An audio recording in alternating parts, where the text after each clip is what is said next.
لە ساڵی ڕابردوودا شەهیدانی ئاسایش بە خوێنی خۆیان توانیان دوو هەڵمەتی تیرۆریستانی داعش تێک بشکێنن لە سنوورەکانی کوڵەجۆ. ئەو دوو هێرشەی تیرۆریستانیش لەلایەن هێزەکانی ئاسایشی گەرمیان و ئاسایشی کوڵەجۆوە بە تایبەت تێکشکێنرا. لایەن هێزەکانمانەوە لە ساڵی ڕابردوودا توانراوە 472 کەس بە تۆمەتی جۆراوجۆر لەلایەن هێزەکانی بەڕێوەبەراتی ئاسایشی گەرمیان بەگشتی و یاریدەکانی لێژێر دەست سنووریەوە دەستگیر بکرێت. 163 کەس لەو تۆمەتبارانە بە تۆمەتی بەکارهێنان و کڕین و فرۆشتن بە مادەی هۆشبەر دەستگیر کراون.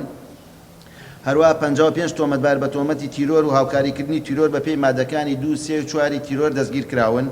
254 تۆمەتباری تر بە تۆمەتی جۆراوجۆر لەوانە تۆمەتی کڕین و فرۆشتنی و هەڵگرتنی چەکی بێموڵەت، ساختەکاری و ساختکردنەوەی دراوی ساختە و کوشتن، دەرمانخانە و دزینی ئۆتۆمبیل، هەروەها دەستبڕین و هەڵخەڵەتانی هاوڵاتیان ئەوان دەستگیر کراون. لە کۆی ئەم دەستگیرکراوانە لە ساڵی ڕابردوودا ئەمانە هەمووی لەسەر بڕیاری بەڕێز دادوەری لێکۆڵینەوە دەستگیر کراون.